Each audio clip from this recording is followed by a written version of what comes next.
Hi there, I'm Lori and I'm going to show you how you can make a turkey dinner. I'm going to show you some of the tricks and tips that I do, and I want to make it not difficult. It is not that hard. It's just a lot of prep work and confidence. First things first, I'm about to take my turkey out of the fridge. So this is my turkey and today is Easter. So the difference between this turkey and all of the other turkeys that I've made over the last, 8 years or more, have been fresh turkeys. I just like buying a fresh turkey. However, I was gifted this turkey at Christmas time and I had already planned to do a ham. So instead of doing this turkey, I said, let's save it for Easter. So that's where we're at today. I took it out of the fridge just now and I'm going to let it sit here on the counter for an hour, possibly an hour and a half, because I want my turkey to get close to room temperature before it goes in the oven. All right. I also want to season it and put butter on it right before it goes in the oven. And if I do it when it's too cold, it's just going to, the butter won't stick to it. The seasonings won't stick to it very well. So I'm going to do that right now. So let's put this sucker on a plate. That is where the turkey is going to live for the next hour to an hour and a half. And in the meantime, I'm going to show you what I did last night, because making a turkey dinner doesn't all happen in one day, in my opinion. I do it over a course of 2 days. Last night, I washed and prepped all the veggies for the side dishes today, because I don't want to do that today. I don't want to worry about the turkey and wash and chop and peel and do all of the things that you have to do today. So let me just show you. I have broccoli literally in the pot, so I knew how much I needed and how much would fit. And I just put saran wrap over it. It doesn't have to have water or anything in there. It's totally fine overnight in the fridge. Next, onions and garlic. This is a whole container of onions and garlic, because when I make my mashed potatoes, I put onion in with the potato and they cook together. Also, garlic. See that? I put garlic in the water with the potatoes and the onion, so it all cooks together. It adds flavor. And then when I add my garlic seasonings and stuff to the mashed potatoes, it's like there's something extra special about this. So anyways, that's ready to go. I'm not going to open the lid right now. And I will open this lid to show you. Brussels sprouts. Now, the Brussels sprouts, I rinse them off. I cut off the bottoms. I took off the first sort of outer layer, and then I sliced them in half. And this is what we get. All right. So I got those. Again, I put them in the dish so I knew how much would fit and I didn't overwash or overcut or whatever. Also, I put a paper towel down at the bottom of the dish first, so that way if there was any condensation or whatever on the Brussels sprouts, they wouldn't just be like sitting in water, like condensation water in the bottom. I don't know. I just think it's a good idea. I've never seen anybody else do that, but that's what I do with the Brussels sprouts. So those are ready to go. Also, this one here, this container is potatoes. Now, the potato, I can't really show you, but there is water in here. I actually super filled the bowl, so the water didn't get to surround the potatoes. So there is a couple on the top that have a little bit of browning, but the water is to help keep the potatoes from browning. Because if you just wash the potatoes and chop them up and then put them in a bowl, by the next day, they will all be brown and gross. I learned that trick back when I worked at a restaurant in a mall called the Pierogi Place. Now, I'm gonna put all these things back in the fridge because I don't need them right now. All we're having to do is allow the turkey to rest. Okay, so the next step is to unpackage the turkey, put it into the roaster, and then butter it and season it. This is literally going to be the grossest part because you got to touch the turkey. Nobody really wants to touch the turkey, but you have to in order to eat the turkey. So I'm going to get my station all ready to go. I put a new thing of soap by the kitchen because right now we have the squeezable Dawn dish soap, but I don't want to have to potentially touch the bottle with both hands. I'd rather like maybe use my arm to get the soap in my hand. Anyways, let's see how it goes. In the crevice of the turkey, I am going to put half of a lemon and some onion and a couple pieces of garlic because it releases really good flavor into the turkey. Yeah, I don't like to put the stuffing in the turkey because often the turkey doesn't cook evenly. So if you want to do that, go ahead, but I'm not going to do that. In fact, my mother-in-law, she loves to make dressing, which is stuffing that just is called dressing because it doesn't go into the bird. So I have the oven set at 325 and it's preheating, and that will take a while. So before I put the turkey in the roaster, I'm going to prepare the roaster. So I'm going to put some olive oil in the bottom. I'm going to take some celery that's freshly washed. Put this in the bottom of the roaster. Also a carrot. Now I like to put these in the bottom of the roaster because they give extra flavor to the drippings. But B, it keeps the turkey off the bottom of the roaster.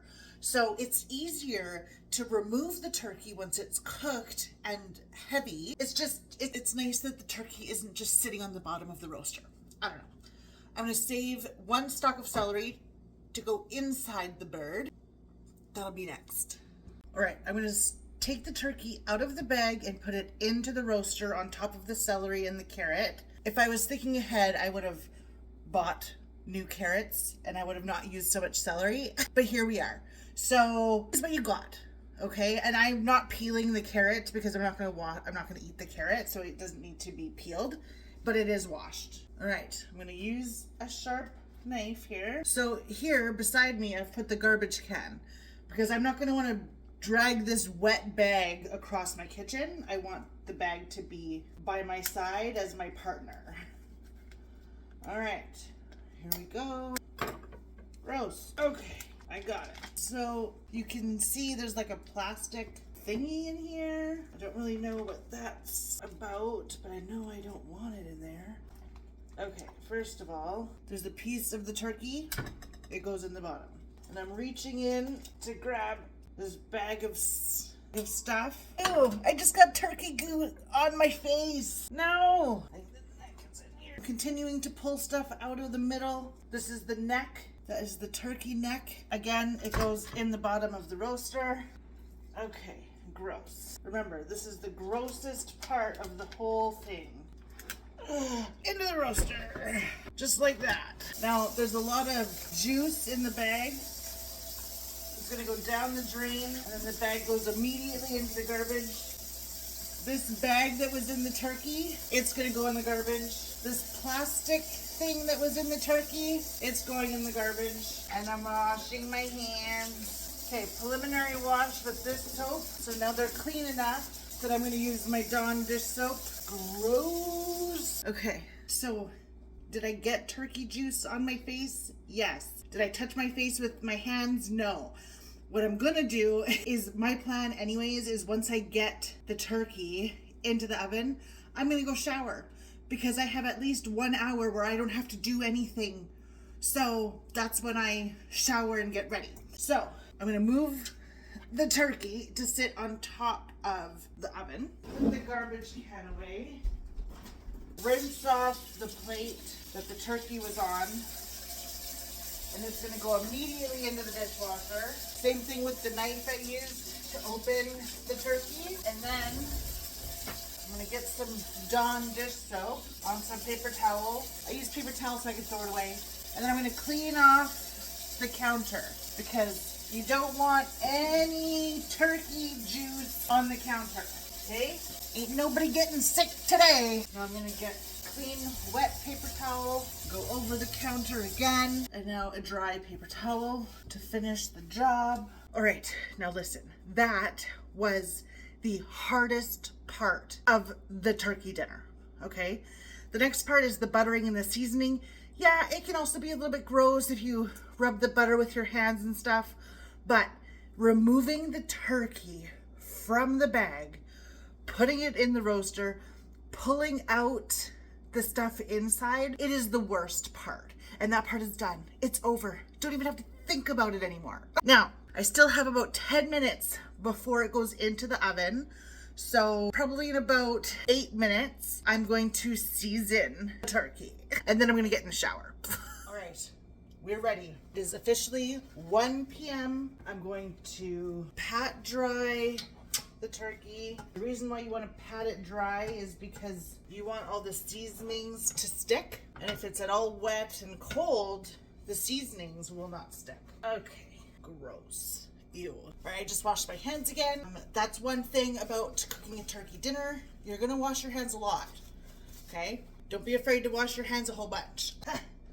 All right, next up, we're gonna stuff the bird. We're gonna do half of a lemon, and I'm gonna shove it in there with this piece of celery, and then I'm gonna stick that celery in there as well. Now, I meant to leave some big chunks of onion, but I didn't, so that's okay. Garlic in the bird, in the cavity you go. All right, the bird is stuffed with stuff to keep it juicy.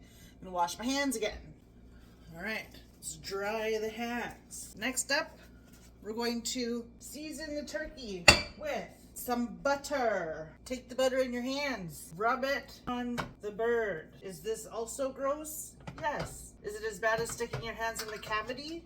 No. Now, the butter is sticking okay, but the bird is still a little bit cold. Listen, there's no exact science, okay? We just do what we can. Okay, there's butter on the bird. I'm gonna wash my hands. All right. All the gross stuff is over. You're good. The gross stuff is done now. Next up, seasoning. I'll put the rest of the onion and garlic aside. First up, pepper. Get it everywhere. A little bit of sage. You want to dust your turkey with the sage. Then you're going to take some thyme, put some thyme on your bird, and put a little bit in the bottom. You know what? I don't have much left. I'm using the rest of it. There we go. I need to replenish my thyme. Then I'm going to take some rosemary. Woo, gross. Lid touched the turkey. Gotta wash the lid. There we go. And then I'm going to take some poultry seasoning and put that on top as well, and on the bottom a bit, and then a little bit of olive oil, especially any of the bits that didn't retain butter on top. Okay, there we go. That's done. Okay, also a little bit of salt, not much, just a little bit. And then I have 1 cup of chicken broth that I'm just going to stick in the bottom of the roaster, just like that. Ta-da! It's ready for the oven. I'm going to cover the turkey with tin foil. I'm going to use the dull side, the one that's touching the turkey, because the dull side is the non-stick side.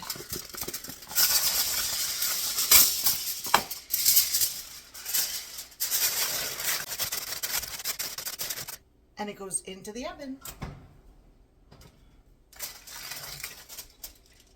All right, it is time to baste the bird. Now, some people say you don't need to baste it, and that's fine. You don't have to baste it, but I enjoy basting it. Here we are. I got this handy dandy little thingy here. You squeeze and gently, very gently, because you don't want to like lose the seasoning that you've put on top. All right, I'm going to cover this back up, get it back in the oven. And I'll baste it again in about 45 minutes. I've added water to my broccoli. It's just gonna sit on the stove. And now I need to add my potatoes to my pot that I'm gonna cook them in. I cannot stress enough how much better it is to do all of the chopping and washing the night before.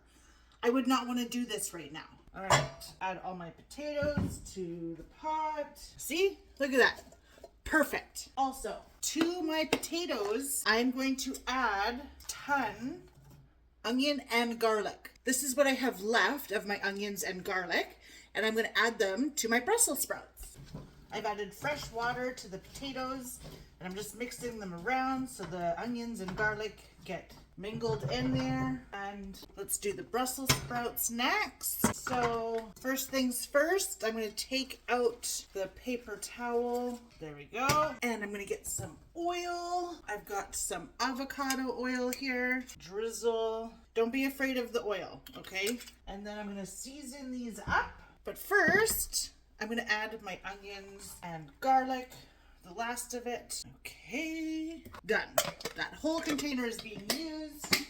Pepper, salt, not too much because I can always add salt at the end. I'm also going to add a little bit of sage because it'll tie in nicely the turkey seasoning. And also I'm going to add some like all-purpose garlic seasoning. It's called garlic spread, but it's a powder. Also some roasted garlic. Basically put in whatever seasonings you like because you are the one cooking it and you know what you like. So, all right, Brussels sprouts, ready. Broccoli, ready. Also, all the seasonings I put in the Brussels sprouts, I'm also gonna add to the mashed potatoes and the broccoli. My oven timer went off at 45 minutes. Time to baste again. She's heavy. All right, let's take a peek. Boy. Okay. Let's scoop up the juice, baste the bird. Scoop up some juice, baste the bird. One more time. Scoop up the juice, baste the bird. Again, nice and gentle. We don't want to ruin our seasoning on here. All right. We're looking good. Also, at this point, the house is starting to smell like we're making turkey dinner. Cover this up again. Close. We don't want it to dry out. Oh. One last baste.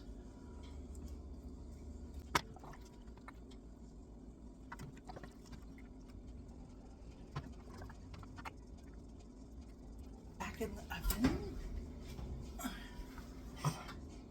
Uncovered. Now it's 4:30 and it's time to take the bird out. And then it has to rest for half an hour before it can be carved. But let's look at it. Look at that. It is beautiful.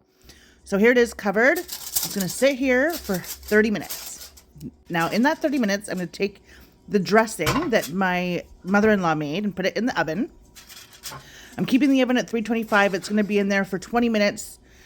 And then I'm going to just leave it in the oven, but turn the oven off until we're ready for it. Meanwhile, the potatoes and broccoli are cooking. The Brussels sprouts are in the toaster oven. And I'm making the gravy. Now for the gravy, I'm using the pan drippings, as well as 3 packets of gravy cheater pouches and cornstarch with water. These are the deviled eggs that my mother-in-law made. They're so good. Here's the mashed potatoes that I've already taken out of the pot. Here's the turkey on the plate. There's the turkey we have to finish carving later. This is the finished plate, and I tell you, it was so good. And I hope that this video shows you that you can also do this. Now, it looks intimidating, but you can do it. I know you can. And if you have questions, don't hesitate to comment, and I will post a link to a good turkey tutorial carving video in the description.